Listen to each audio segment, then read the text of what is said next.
Olá, amigos. Estamos iniciando mais uma roda de conversa na TV 247. Hoje vamos tratar sobre um assunto bastante sensível, mas também muito interessante, que desperta a atenção e o interesse de um grande público politizado que se preocupa com os rumos da democracia em nosso país. Tenho a honra de receber aqui o grande jornalista Altamiro Borges, presidente do Centro de Mídia Alternativa Barão de Itararé, e o professor doutor Manuel Domingos Neto, nosso colaborador, já deu muitas entrevistas aqui na TV 247, muito conhecido do nosso público. Ele é um especialista sobre a questão militar, que é exatamente o tema que nós vamos tratar hoje. O Manuel Domingos é doutor pela Universidade de Paris e ex-presidente da Associação Brasileira de Estudos da Defesa. É um dos acadêmicos mais qualificados do Brasil em termos da questão militar. Eu, como vocês sabem, sou jornalista Zé Reinaldo Carvalho, editor internacional do Brasil 247, e de vez em quando eu faço incursões também sobre temas nacionais como este. O Miro, também muito conhecido na mídia alternativa, é um homem de grandes iniciativas, promotor de grandes eventos sobre as questões políticas, culturais, internacionais também, e é colunista aqui no Brasil 247. Frequentemente, o site Brasil 247 publica os artigos do nosso querido Miro Altamiro Borges, assim como também os artigos do professor Manuel Domingos, são muito lidos no nosso site. Bom, gente, a motivação principal dessa nossa entrevista, roda de conversa, é que o Miro e o Manuel Domingos tiveram a feliz ideia de organizar um curso sobre a questão militar. Aliás, é um curso que já está sendo bastante demandado, uma procura imensa, muito concorrido, muitos estudantes, muitos professores, muitos jornalistas estão interessados nesse curso. E o nosso público da TV 247, sem sombra de dúvidas, está querendo também acompanhar. Então, nós vamos começar essa conversa falando sobre o curso. Vou pedir para o Miro, que é o promotor do curso, a Barão de Itararé, a entidade promotora do curso, para dar uma geral sobre este evento. Manuel Domingos vai falar sobre isso também, e depois a gente vai entrar de maneira assim, questionadora, especulativa, informativa e reflexiva sobre alguns dos temas. Claro que ele não vai dar spoiler aqui, mas ele vai adiantar para nós alguns temas que serão tratados no curso. Então, meus cumprimentos ao Miro e ao Manuel Domingos. A bola está com você, Miro, para dar uma geral aí sobre o curso. Zé, brigadão pelo convite, é um prazer estar aqui, prazerzão estar com o Manuel. Vou ser muito rápido, porque quem tem que falar aqui é o Manuel, que é o professor, é o nosso professor. Esse tema militar está na ordem do dia, né? Nós tivemos um golpe no Brasil que teve uma presença forte dos militares, né? Um golpe de novo tipo. Nós temos um miliquinho como presidente da República, um ex-militar como presidente da República. Os militares ocuparam o governo, dizem alguns que são 7 mil, outros dizem que são 10 mil pessoas, né, da área militar ocupando cargos no governo, alguns cargos importantíssimos, vários ministros, estatais poderosas, tal. Então, o tema militar está na ordem do dia, né? O Barão de Itararé, o Centro de Estudos de Mídia Barão de Itararé, há algum tempo atrás promoveu um debate que chamou muita atenção da blogosfera, dos sites progressistas, dos jornalistas mais críticos, que foi um debate exatamente sobre o papel da mídia, sobre o papel dos militares, sobre o papel dos militares. Nesse debate estava lá o Manuel Domingos, estava lá o ex-chanceler Celso Amorim, estava lá o ex-deputado José Genuíno, estava lá o Renato Rabelo. Foi um debate muito rico, né? E, naquela ocasião, vários jornalistas chamaram a atenção ao conhecimento que o Manuel tem sobre o tema, né? O Manuel é um dos maiores estudiosos do tema no Brasil, né? Posteriormente, nós fizemos uma bateria de entrevistas com o Manuel, foram 3 entrevistas, né, Manuel? Foi uma bateria de conversas com o Manuel, que saiu lá no Barão de Itararé também, né? E aí foi maturando a ideia de fazer o curso. O curso, quem não se inscreveu, corra para se inscrever, porque o prazo é agora dia 5, prazo final de inscrição, né? Tem lá a inscrição, a pessoa parcela o pagamento, se vira, né? Às vezes ela pode faltar numa ou na outra aula, mas aí ela vai receber o pacote todo no final do curso. É um curso para aprofundar, não é um curso para agitar, é um curso para refletir, para entender o papel dos militares realmente na história do Brasil e no Brasil atual. É um curso com 32 aulas, 32 aulas. É um curso em que o Manuel vai pilotar tudo, mas ele tem vários convidados, né? Time de primeira de convidados, são 35 convidados, todos estudiosos da questão militar no Brasil, né? Quartim de Moraes, José Roberto Martins Filho, José Murilo, né? Celso Amorim, é um time de primeira de convidados que ele listou. Então, é um curso para aprofundar, de fato, o estudo da questão militar no Brasil. É isso, eu acho que aí o Manuel é que tem que falar mais sobre o tema, ele é quem entende do tema, e quem não se inscreveu, corra para se inscrever.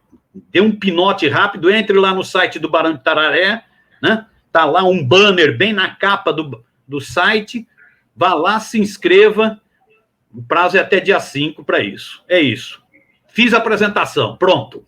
Obrigado, Miro, uma apresentação muito boa e o pessoal fica avisado. Vai no site do Barão de Tararé e encontra todas as informações sobre o curso. Manuel, seu alô aí sobre o curso e dá uma introdução aí sobre a temática geral. O que é que você pretende abordar como tema central? Olha, é oferecer elementos para uma abordagem minimamente razoável acerca dos militares. Eu acho que vocês dois já deixaram claro que a temática é central, ela está na mesa, né? Na verdade, não é central desde hoje, é central desde sempre. Ela não é uma ocasião especial, essa que nós estamos vivendo, em termos de intervenção militar na vida do país. Isso tem sido uma constante, eles intervêm, inclusive, quando não estão no governo. O fato de existir esse sentimento de paternidade da pátria é eloquente da influência do militar nos rumos do país, no processo sociopolítico como um todo. Porque, veja bem, não sei se pararam para pensar, se as pessoas param para pensar nessa história de paternidade da pátria. A pátria é a coisa mais sagrada. Pela pátria se mata, se morre. Se o Estado te pede, morra e mate por mim, é isso, todo mundo ri. Se o governo pede, morra e mate por mim, todo mundo ri. Se a pátria pede, morra e mate por mim, aí todo mundo vai prestar atenção. A pátria é alguma coisa extremamente poderosa. À medida em que os militares se arrogam fundadores da pátria, eles têm direito a tudo. E assim foi ao longo da história, pelo menos desde o retorno da Guerra do Paraguai. Essa é uma das questões que nós vamos explorar. Os militares nunca saíram de cena, na verdade. E o exemplo digamos, mais contundente acerca disso é o seguinte: depois da ditadura, aliás, ao final da ditadura, eles impuseram uma anistia extremamente limitada que os isentava de todos os crimes perpetrados. Em 79, o que houve foi uma carta branca retroativa. Carta branca essa que era tão eloquente que, depois da anistia, eles continuaram perpetrando crimes. E sem punição. Né? Sem punição. E, ao pensar que eles estavam afastados da cena, foi uma grande ilusão, porque em 88, na reorganização do Estado, a partir da Constituinte, lá estavam eles com uma mega presença e uma mega força, escrevendo o artigo 142 da Constituição, que lhes outorga uma capacidade absoluta de intervenção. Examinando com rigor o artigo, está lá, eles são defensores da pátria. A função é defender a pátria. O que é defender a pátria, que é uma entidade abstrata, e emocional, mexe com o emocional. A universidade não defende a pátria, o parlamento não defende a pátria, ninguém defende a pátria da Constituição, apenas os militares. E mais, eles podem intervir na lei e na ordem. Então, ou seja, anos depois do final da ditadura, lá se estão mostrando toda a sua força. E assim foi. Essa temática precisa ser explorada a fundo pela consciência democrática brasileira. As Forças Armadas são desconhecidas. E você não controla o desconhecido. Portanto, sem o conhecimento e o controle das Forças Armadas, a democracia é de mentirinha, é uma democracia sem consistência. O princípio da democracia moderna, que todo o poder é exercido em nome do povo, será exercido em nome do povo, todo o poder emana do povo e em seu nome será exercido, é letra morta, na verdade, quando nós temos um elemento de força do Estado, um instrumento de força, absolutamente desconhecido e extremamente voraz na sua autonomia e de uma capacidade extraordinária de mexer na vida do país. Portanto, o conhecimento das Forças Armadas é fundamental para a construção de um país democrático. Perfeito, Manuel. Obrigado aí pela sua primeira explanação. Como se vê, por essa explanação, a gente já percebe como é instigante o tema que o curso promovido pela Barão de Itararé, com muitas parcerias, vocês podem explicar as parcerias que tem no patrocínio do curso, como é instigante essa temática? Nós temos o GEDES, da Unesp, que é um grupo de estudos em defesa, o mais qualificado do Brasil. Seus dirigentes são o Hector Sampierre, a Suzelei Calil Matias, o Samuel Soares.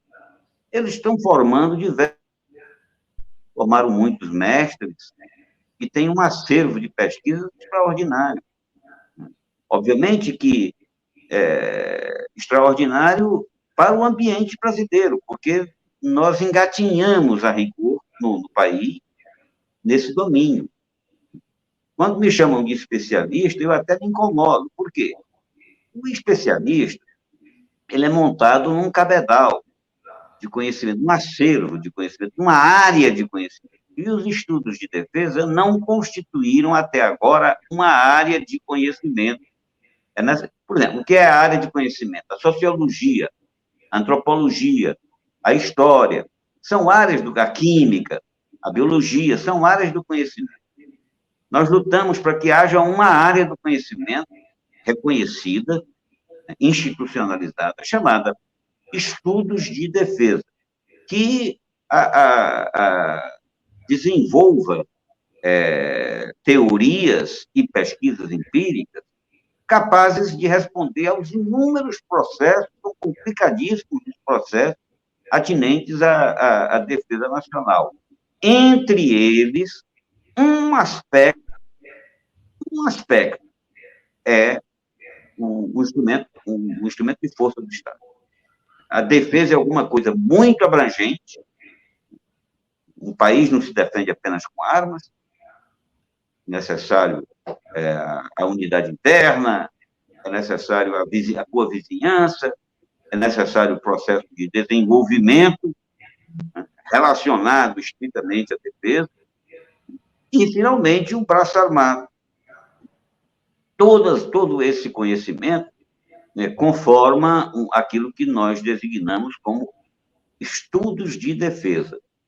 Então, como é que você pode ser especialista se faltam esses estudos de base? O nosso curso, nós reunimos aí as pessoas mais experientes, muita gente, né? Pessoal com marcha feita, desde antes de mim, por exemplo, o Zé Moreira de Carvalho e o João Quartim começaram a mexer com a matéria antes de mim e do Eliezer. aliás, é Riso de Oliveira, né? Tem também um grande especialista argentino, o Ernesto Lopes, que é um veterano, que participa aí. Mas, ao longo do tempo, o cabedal de pesquisadores, teóricos, em torno dessa matéria, foi muito, muito inferior às necessidades do Brasil. De sorte que há questões elementares sobre as Forças Armadas para as quais nós não dispomos de pesquisa e mesmo de uma teoria minimamente consolidada. Razão pela qual eles monopolizam os assuntos de defesa. Se eles monopolizam os assuntos de defesa, daí decorre que o civil não tem o que falar. Você desconhece o assunto.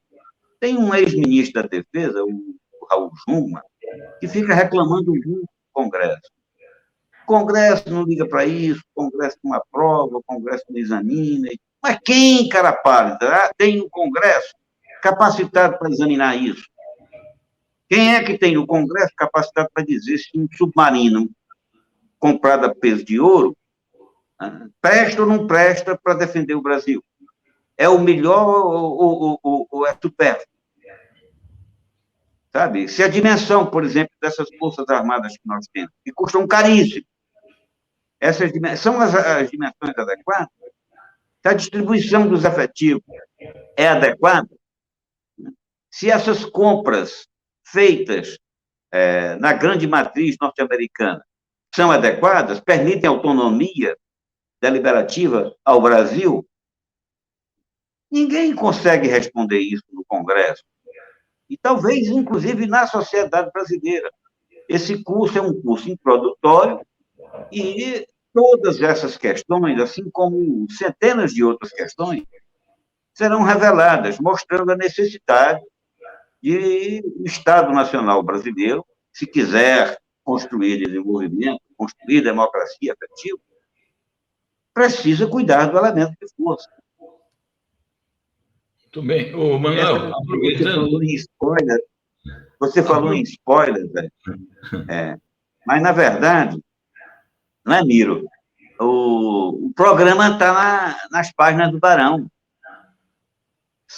Todas as aulas, são 32 aulas, elas têm minutas que podem ser consultadas.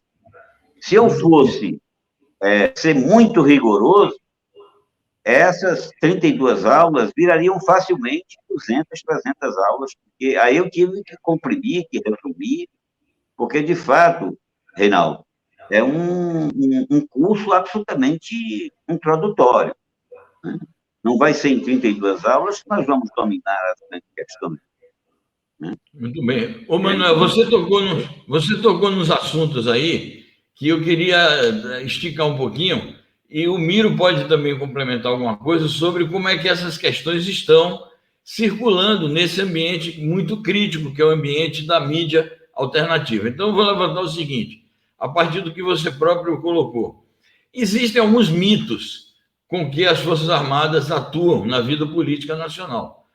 O mito do nacionalismo, o mito da democracia, e esses dois mitos têm uma expressão nesse artigo 142 da Constituição. Então, as Forças Armadas se apresentam como paladinas da democracia, e elas sempre dizem, não, nós estamos aqui cumprindo a Constituição. E fazem isso em nome, como você falou, da defesa da pátria, como se eles fossem a expressão, o non plus ultra do nacionalismo brasileiro.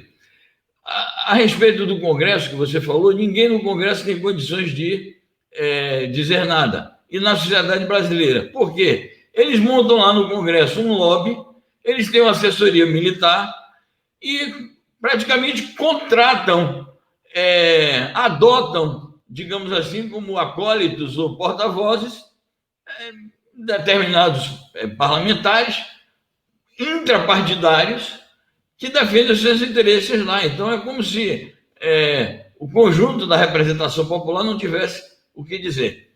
E isso tudo ficou muito patente nos tempos recentes, quando eles tiveram interferência direta no golpe que afastou a presidente Dilma, e depois no apadrinhamento, porque essa é a verdade, do Jair Bolsonaro e na implantação de um governo de extrema-direita no Brasil. Então, como é que a temática teórica do curso se imbrica com esses problemas assim candentes da atualidade política?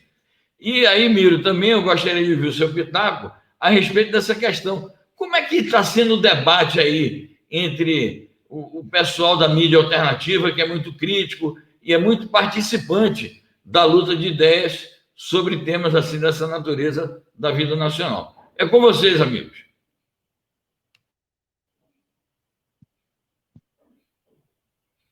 Vai, Manuel, pau na máquina. É comigo? É lógico. Ele saiu. Caiu a internet dele. Caiu? Eita, peste. Ele desapareceu aqui. Eita, peste. Vai falando aí, Miro, como é que está esse debate aí nos meios midiáticos? Tá. Ele está vindo aí, ó. Tá. Mas diga lá, Miro, diga lá. Não, antes você tinha feito a pergunta dos apoios, né? Só para esclarecer. Então é isso. O curso é promovido pelo Centro de Estudos de Mídia Barão do Tararé, mas ele tem apoios importantíssimos. Ele tem apoio do Instituto Brasileiro de Estudos Políticos, do IBEP, né? Que é encabeçado pelo Roberto Amaral, uma grande figura, um grande estudioso, um grande intelectual brasileiro, ex-ministro, né? Ele tem o apoio da Associação Brasileira de Estudos da Defesa, da ABED. Ele tem o apoio, o Manuel já falou, do GEDS, né, do Grupo de Estudos de Defesa e Segurança Internacional, e tem o apoio também do Observatório das Nacionalidades, ou seja, é um curso promovido pelo Barão com apoio dessas importantíssimas 4 entidades, né, o que permite, inclusive, que você atinja áreas de estudo específico da questão militar, né. Sobre essa questão militar na mídia alternativa, só muito rápido, a bola está muito dividida na mídia alternativa. Há setores que estão achando que o Bolsonaro é um fantoche do partido da mídia e daí não sai, né? E esse partido militar vai ficar até o final do governo Bolsonaro. Há setores que têm levantado, por exemplo, saiu um excelente artigo, um artigo instigante, excelente para instigar, né? Do Hélio Doyle agora no Congresso em Foco, que levanta o seguinte, os militares já começaram a conspirar para derrubar o Bolsonaro. Ou seja, há dúvidas de como isso vai se comportar, né? Um setor acha que o Bolsonaro é esse fantoche, né? Na verdade, quem manda, isso já seria um governo militar, né? Quem manda é o partido dos generais, né? Essa é a opinião, por exemplo, de uma pessoa respeitadíssima como Jefferson Miola, não é isso? E há setores que acham que há divisão e que já tem milico preparando para dar uma rasteira, que é o artigo do Doyle, né, o Doyle de Brasília, né, já tem setores preparando para dar uma rasteira. Muita gente chama atenção, o Rodrigo Viana escreveu no Brasil 247, essa semana, escreveu um artigo muito interessante, né, falando o seguinte, a mídia já está preparando o Mourão. Né? É muito interessante que nesses dias a Globo fez um auê com o Mourão, né? O Mourão tá magoadinho, porque o Mourão não é chamado nas reuniões ministeriais, ele tá tristinho, né? Aí o Mourão fazendo críticas ao processo de vacinação contra a Covid no Brasil, que faltou comunicação, faltou planejamento. Então, na mídia alternativa, muita gente fala o seguinte, por que a Globo tá levantando tanta bola do Mourão? Né? Por que o Mourão tá tão coitadinho, tão magoadinho? Será que já não é uma tentativa de rasteira do Partido dos Militares no Bozo, que está muito desgastado, tá, né? Agora, inclusive, com essas denúncias da Covaxin? Então, na mídia alternativa, isso tem se expressado, por exemplo, nas páginas do 247. O 247 tem artigos para os dois lados. Né? É isso, faz parte, esse debate para tentar entender melhor o que está se passando. Agora, quem pode explicar melhor o que está se passando é o Manuel. O Manuel é que conhece essa tropa, né? Ele que sabe se esses milicos vão abandonar o Bolsonaro mesmo, né? Vão conspirar contra o Bolsonaro, como diz o Hélio Doyle, ou se esses milicos vão ficar até o final da vida preso no Bolsonaro, com os carguinhos, com os contratos milionários, com a reforma da Previdência dos milicos, com a reforma administrativa dos milicos, né? Aí, quem sabe, é o Manuel, ele que é o craque nessa história. Olha, a gente não sabe o que vai se passar, mas tem algumas convicções. Por exemplo, eles chegaram ao mando, né? Chegaram ao mando e não vão querer largar, obviamente. Fizeram de tudo para chegar. Jogaram bem, do ponto de vista deles. Deu certo, mesmo com digamos assim, com um marionete bagunçado, como desmoralizado, um sujeito como o Bolsonaro, eles conseguiram. Eles conseguiram. Agora, quem chega lá, isso é um ensinamento ancestral, né? Quem chega lá não sai à toa. Eles vão fazer de tudo. Conseguirão? Vão se desvencilhar do Bolsonaro? Eu acredito que o caminho é esse, é se desvencilhar de Bolsonaro. Porque o problema do Bolsonaro é que ele exige uma radicalização permanente, constante e permanente. E essa radicalização, certamente que ela confronta com a vontade, não só dos brasileiros, mas de outros setores que fundamentam o poder de Estado do Brasil.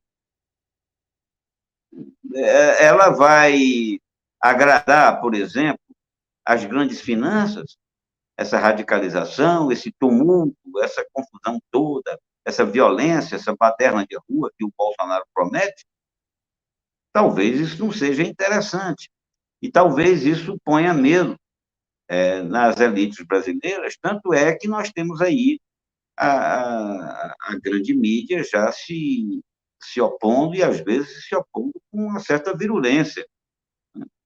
Acerca dessa história de partido militar, essa expressão foi criada pelo meu professor, Alain Rouquier, ainda na época que eu fazia doutorado, lá nos anos 70. Em 1980, nós publicamos um livro em Paris, organizado por ele, Os Partidos Militares no Brasil.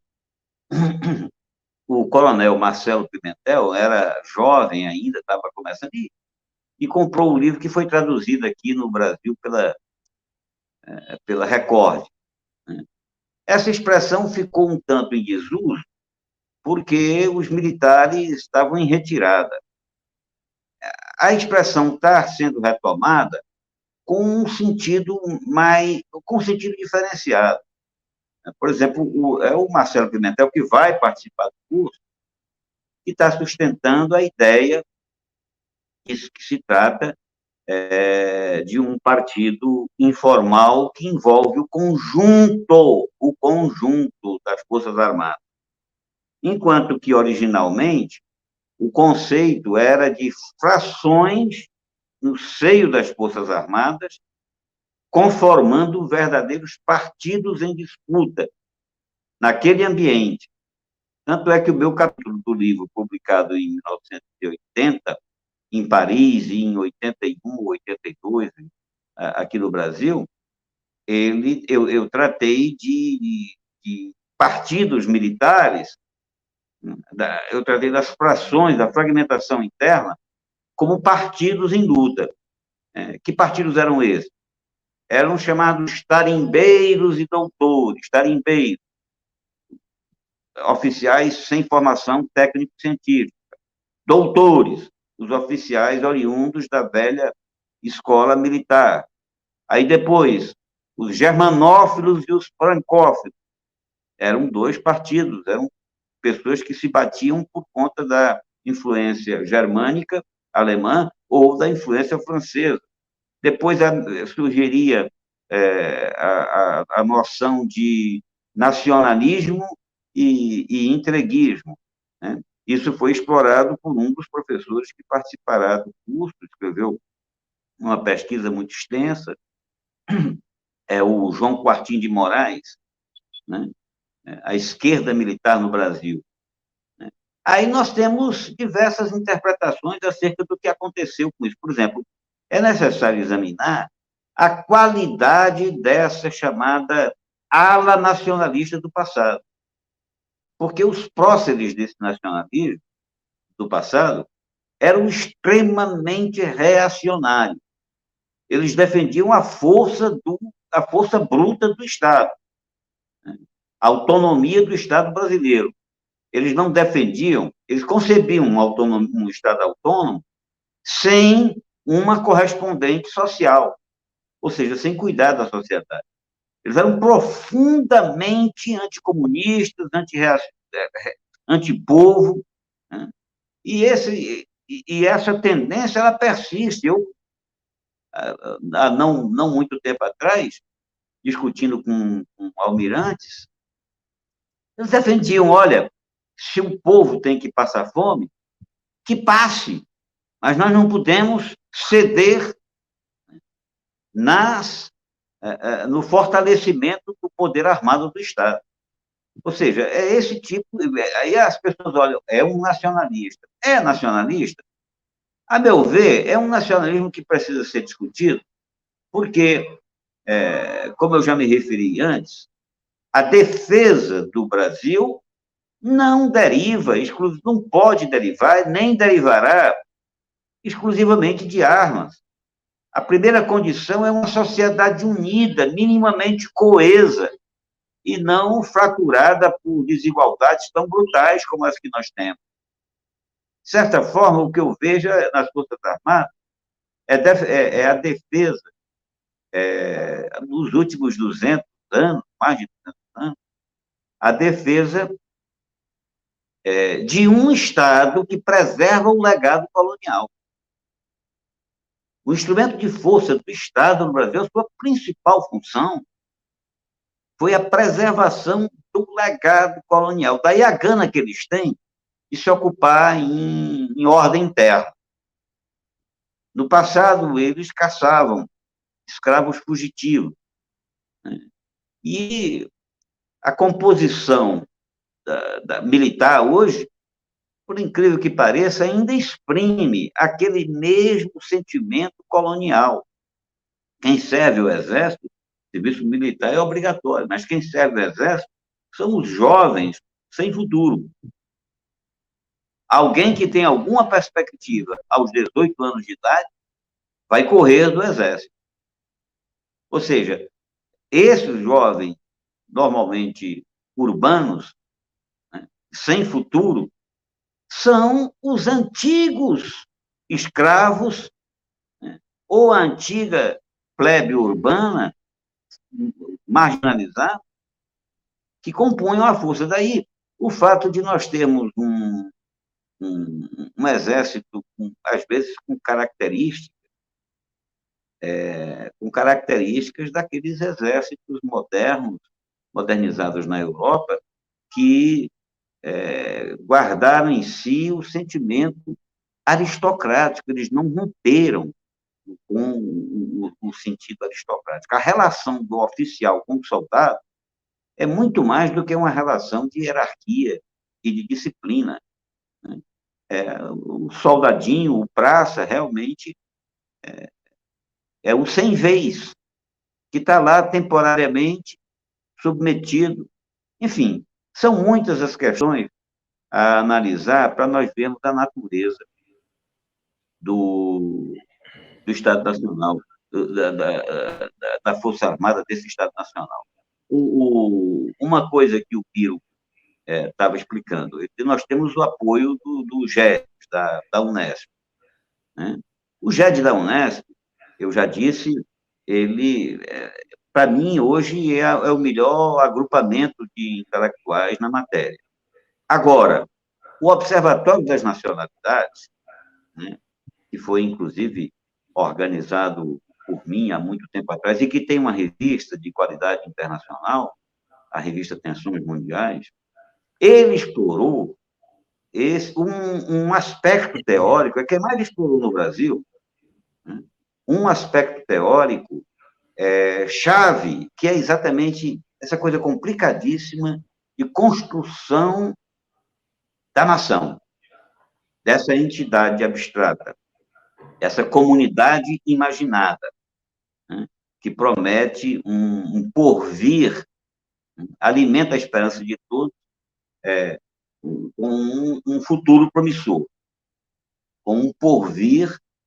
Então, ao se assenhorear dessa entidade como pais fundadores, as Forças Armadas realmente passam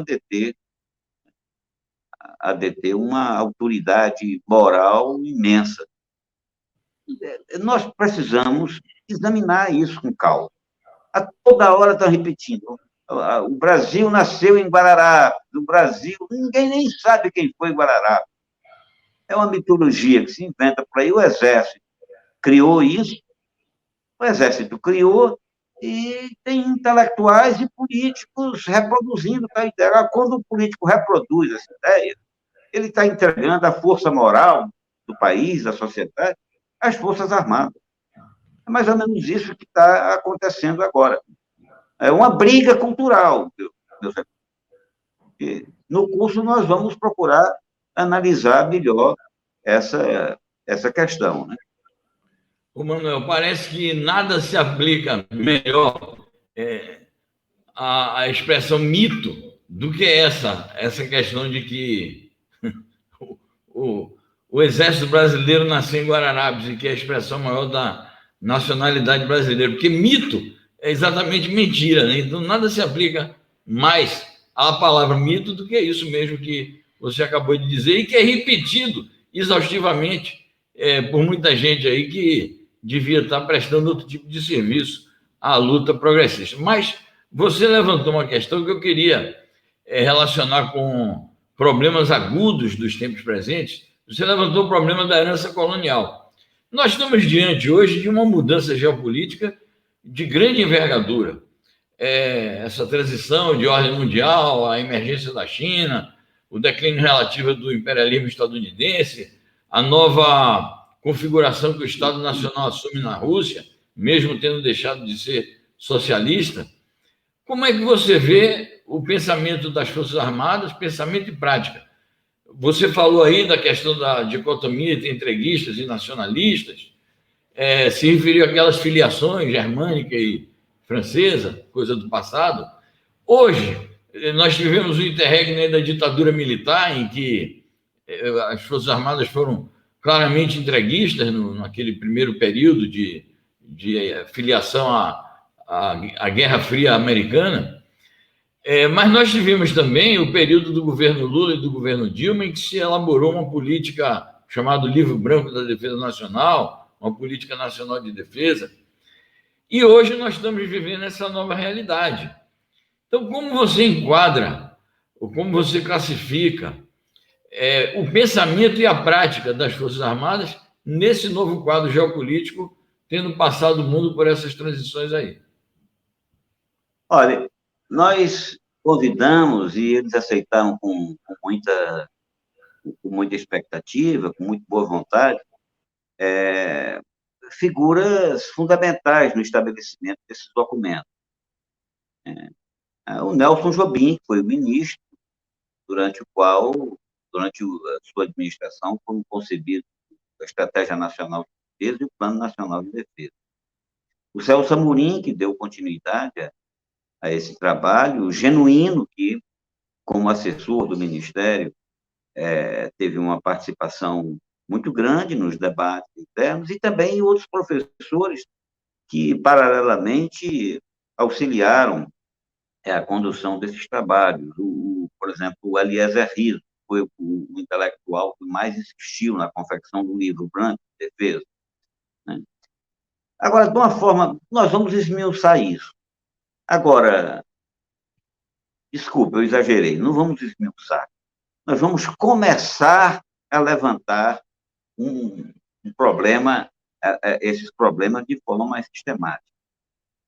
Agora, uma coisa está evidente, que as Forças Armadas sempre estiveram na dependência, desde que modernizadas, na dependência do fornecimento externo.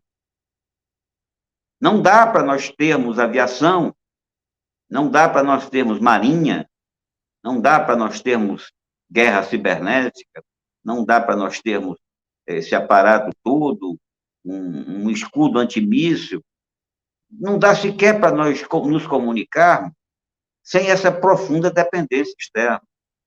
Por isso, essa mitologia do Brasil autônomo, né? Essa ideia, essa noção de autonomia do Brasil, ela se choca com a realidade. Nós exploraremos no curso uma tese, que é uma tese particular minha, que é a seguinte: exército moderno em país arcaico, ele aprofunda os laços de dependência. Ele financia o país hegemônico. O exército moderno, dispondo de apetrechos modernos em país arcaico, não funciona negativamente.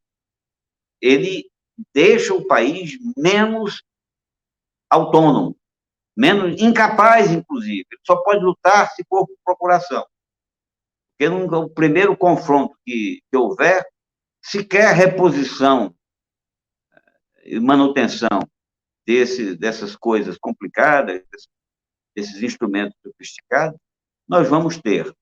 Portanto, é um aspecto que foi muito pouco explorado, poucas pessoas dominam isso, sabe? Quando hoje se fala, não pode interromper os projetos de defesa, porque são projetos de Estado. Eu digo, antes disso, esses projetos prestam para esse submarino nuclear. Qual é a função mesmo da defesa do Brasil que vai cumprir? Nós tivemos trombolhos no passado, que eram os porta-aviões, que não serviam para rigorosamente nada, a não ser transferir dinheiro para o exterior, sabe? Para as potências ricas. É complicado, é complicado. Daí nós chamarmos pessoas com pensamentos variados, mas todas introduzidas na questão. Não é fácil estudar os militares. Por isso é que eu não ousei dar esse curso sozinho. Obviamente que eu tenho minhas teses, minhas ideias, eu vou defendê-las, vou apresentá-las, mas eu teria que me apoiar em um bocado de colegas, alguns amigos de longa data, que trabalham há muito tempo com esse pessoal, para ver se oferecemos à sociedade, pelo menos a uma parcela da esquerda, dos setores democráticos, elementos mais objetivos para qualificar o debate político. Essa história de quem comanda são, vocês colocaram, quem está no comando é Bolsonaro ou são os militares? Eu parto aqui da minha ideia. Bolsonaro não tem condição de comandar nada. É um marionete indócil. É um marionete difícil de ser manuseado. Razão pela qual nós vamos tensionando crescentemente, e isso, obviamente, que não vai acabar bem. Ele foi um instrumento usado, e como instrumento quis ter autonomia, mas tem. Digamos que ele tenha algum respaldo popular, não dá para negar. É suficiente para mantê-lo? Claro que não é suficiente para manter. Ele está procurando a corrosão das instituições, a cooptação de polícias, a cooptação de oficiais, a cooptação né, de justiça, disso, daquilo. Mas isso é suficiente para se manter? Não acredito. Bolsonaro está com o tempo vencido já. Agora, então, com essas quedas de pesquisa, e as Forças Armadas se queimando. Como diz o meu amigo Hector Sampierre, aí da Unesp, que vai ter parte destacada no curso, foi a primeira pessoa, viu, a inteligência do Hector.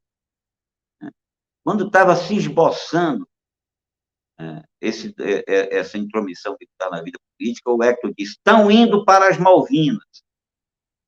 Ou seja, quando voltarem, vão voltar por baixo.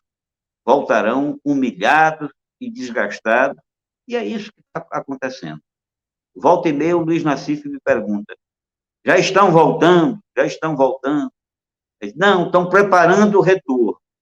Mas hoje, exatamente quando nós estamos gravando essa entrevista, eu diria, eu acho que já estão começando o desembarque das Malvinas. Ô Miro, a propósito dessas questões que o Manuel está colocando, não me lembro se foi no ano passado ou se foi em 19, mas o governo Bolsonaro elaborou uma nova política de defesa, ou o Ministério da Defesa, que ainda estava com aquele ministro que foi demitido de maneira abrupta, né? E ali eles deram uma mexida no escopo pacifista da interação entre a defesa e a política externa. E houve muita discussão na época entre os movimentos de solidariedade sobre se as Forças Armadas estariam se preparando para algum tipo de ação, particularmente contra a Venezuela. Você que é muito ligado, o Barão de Tararé, sendo um centro de mídia alternativa, se transformou também numa espécie de centro de convergência de todos os movimentos sociais brasileiros, inclusive os movimentos de solidariedade. Muitas palestras foram organizadas ali com essa temática. Como é que você viu essa questão e como que isso repercutiu naquele momento em que se promoveu essa mudança no documento da política de defesa em sua interação com a política externa? Eu vou passar para o Miro, Manuel, e depois você pode também comentar alguma coisa sobre isso. E nós estamos já chegando perto do horário, mas era muito importante ouvir o Miro dizer alguma coisa sobre essa repercussão no âmbito dos movimentos sociais e depois o Manuel faz considerações também sobre isso. Diga lá, Miro. Então, Zé, nessa ocasião é isso, aumentaram muitas as provocações com relação à Venezuela, né? Essa ocasião, inclusive, foi um momento, com base em conversas lá no Centro de Estudos de Mídia Barão Tararé, que a gente, com várias entidades, pensou a criação de um comitê pela paz na Venezuela, porque havia ameaças mesmo, né? De intromissão, inclusive, né? Os Estados Unidos se preparando e o Brasil muito ligado, né? O Bolsonaro bate continência para a bandeira dos Estados Unidos, baita nacionalista esse, mas... Então, naquele momento, fizemos, inclusive, uma bela atividade, o Celso Amorim esteve presente, né? Os vários partidos presentes, né? Várias entidades de solidariedade internacional, Sebrapaz, Alba, presentes, né? Exatamente para ver como reagir a esse risco, né? Porque o risco existia, né? O Brasil ficou muito dependente, a política do Bolsonaro foi desde o início uma política de cão vira-lata, né? Sarnento do Império, dos Estados Unidos, né? E aí existia esse risco, né? Eu acho que ele continua presente, apesar das mudanças que ocorreram nos Estados Unidos, mas é bom a gente também não se iludir demais com os democratas. Os democratas nos Estados Unidos costumam ser muito agressivos externamente, né? Então é bom ficar esperto com o que ocorre, né? Então eu acho que nesse campo da mídia alternativa, todo mundo muito antenado para isso, para esse risco. Perfeito. Diga lá, Manuel, sobre esse aspecto aí peculiar. Eu acho que o primeiro grande incentivo a essa movimentação política militar foi geopolítica. Eu sempre defendi isso. E nesse aspecto, inclusive, às vezes, contrariando um pouco as teses do Celso Amorim. Por quê? Acho que nós praticamos uma política altiva e ativa sem ter o devido cuidado com o elemento de força. Os militares, eu falei, eles são preparados para brigar por procuração, para entrar em guerra por procuração. Eles não têm independência para confronto externo. E a política de Trump era como também continua sendo, é uma política de intervenção.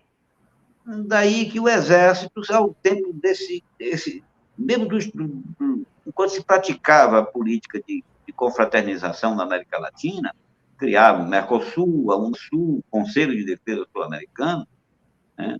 Eu, inclusive, acompanhei o Celso Amorim na criação do Conselho Sul-Americano de Defesa, né? Mas veja, não batia com o que rolava nos quartéis. Era o governo praticando em uma direção, né? E os militares estruturalmente dependentes seguindo outra. Nós estamos, o Zé Reinaldo apontou bem, né? No momento de grandes definições dos rumos da política mundial. Não é à toa que o primeiro comandante, logo a assumir com o Bolsonaro, foi logo declarando em nome de todos: nosso lado é o Ocidente. Nós estamos aqui para continuar na defesa ocidental. Então, esse intervencionismo, essa indisposição em qualquer governante sul-americano que tente levantar a cabeça frente ao imperialismo, é normal, é fatal, é o que nós podemos esperar. Mas, por outro lado, o Zé Reinaldo, não me consta, nesse exato momento, que os Estados Unidos tenham, agora, sob Biden, a intenção de agravar ou de tensionar mais a América Latina. Por que eu estou dizendo isso? Porque há muitos focos de tensão. A América Latina está absolutamente incerta. O caos aqui, nesse momento, interessaria ao Pentágono? Assim, eu vi a declaração do Pentágono endossando o novo presidente do Peru e acabando praticamente com a discussão. Eu não sei se interessaria hoje aos Estados Unidos alimentar aventuras, inclusive incursões armadas, né? Lutas, confrontos efetivos. Mas o Celso tem muita razão, o Celso Amorim tem muita razão quando diz que nós quase chegamos a uma situação de descontrole, nesse caso da Venezuela. Um presidente irresponsável, um chanceler maluco, alimentando provocação, e grupos financiados atuando na área, grupos norte-americanos financiados, mercenários. Então, nós chegamos à beira de uma situação mais delicada, porque às vezes a coisa nem é a intenção ir muito à frente nas provocações, mas ocorre um acidente e a coisa pode crescer como bola de neve. Portanto, nisso, o Celso tem razão, nós talvez tenhamos chegado muito perto de um conflito na América do Sul. Perfeito. Nós estamos conversando aqui com o professor Manuel Domingos Neto, doutor em História pela Universidade de Paris, ex-presidente da Associação Brasileira de Estudos de Defesa, e com o jornalista Altamiro Borges, presidente do Centro de Mídia Alternativa Barão de Itararé, que está promovendo, juntamente com o IBEP, o GEDES, da Unesp, a ABED e a revista Tensões Mundiais, o curso sobre a introdução do estudo do militar brasileiro. Como vocês podem observar nessa conversa, os temas são muito instigantes, são questões palpitantes que têm a ver com o presente e o futuro do Brasil e, obviamente, da inserção do Brasil no mundo. Eu gostaria de saber se o Manuel e o Miro gostariam de fazer considerações finais, estamos chegando no nosso tempo, e convidar todo o público interessado a visitar o site do Barão de Itararé e se inscrever nesse curso, que eu acho que promete muito conhecimento, muita massa crítica sobre uma temática tão necessária, né, de compreensão tão necessária, já que, como disse o professor Manuel Domingos, os militares fazem questão de fomentar a ignorância sobre esse assunto, que ninguém compreenda sobre a questão militar, porque eles são os donos, além de serem os donos da pátria, os donos do sistema político, eles são também os donos da verdade quando se trata dos assuntos de defesa. Então, eu passo a bola aqui para vocês verem se fazem as considerações finais, o que querem acrescentar sobre essa temática e sobre o curso. Rapidinho, Zé. Primeiro, excelente o bate-papo, né? Tá contigo, tá com o Manuel, é sempre um prazerzão. Eu acho que o curso vai ser um curso muito rico, um curso que vai permitir, é uma introdução, mas vai ser uma baita introdução, talvez um dos debates mais aprofundados do tema que a gente tem na fase recente, e de um tema, como disse o Manuel, é um tema pouco conhecido, né? Nós pagamos, inclusive, pelo desconhecimento do que é o papel dos militares na história do Brasil, a estrutura, né, a formação dos militares, né, nós pagamos. As nossas experiências de governos progressistas talvez tenham falhado muito em entender o que é o militar no Brasil, né? Então, acho que vai ser um curso muito rico.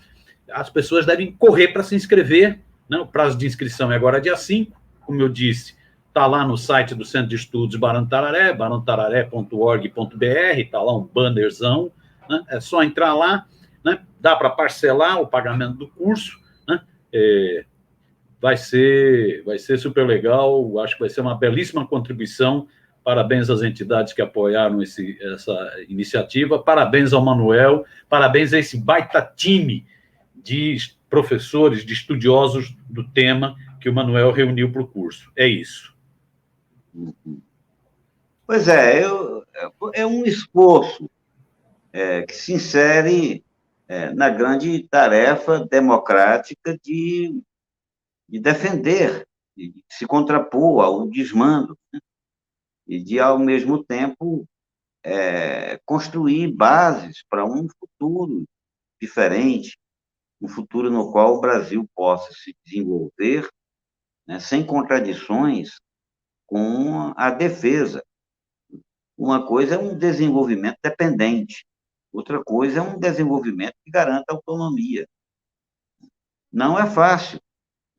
Então, nós tratando das Forças Armadas, tratando das políticas de defesa, nós estaremos, sim, contribuindo tanto para uma melhor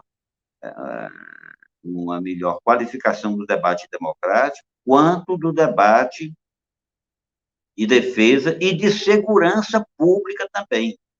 Como o militar se meteu muito, a vida toda, com segurança pública, nós chamamos 3 grandes especialistas, né, que é o Luiz Eduardo Soares, a Jaqueline Muniz e o Michel Pisse, para fazer parte da equipe, né? Eles vão colaborar. Então, digamos assim, um conjunto de problemas derivados do instrumento militar, ou do desvio, ou da deformação de nascença do instrumento militar brasileiro, que serão examinados ao longo desse curso. É uma contribuição nossa à democracia e à independência do Brasil. Perfeito, Manuel Domingos. Muitíssimo obrigado. Quero agradecer aqui, em nome da TV 247, ao Manuel Domingos e ao Miro por essa entrevista, essa roda de conversa. Parabenizar vocês pelo curso e desejar o sucesso, porque é realmente uma iniciativa necessária e útil para a promoção dos valores democráticos e verdadeiramente patrióticos em nosso país. A TV 247 se associa e se orgulha também de estar propagandeando esse tipo de ideias, e isso mostra também a necessidade de uma voz da resistência, como é a nossa, uma voz em nome da democracia, da soberania nacional brasileira e da autodeterminação dos povos. Por isso que a gente aproveita também a ocasião para pedir o apoio do nosso público à TV 247, ao site Brasil 247, sejam assinantes do nosso canal, apoiem, há diferentes maneiras de apoiar, porque é um instrumento da luta democrática e soberana no Brasil. Muitíssimo obrigado, Manuel Domingos, muitíssimo obrigado, Miro, obrigado ao nosso público, sucesso no curso e nos vemos lá. Um forte abraço. Nos vemos lá, um abração. Abraço, obrigado. Valeu, Zé, valeu, Manuel. Valeu. Valeu. Tchau.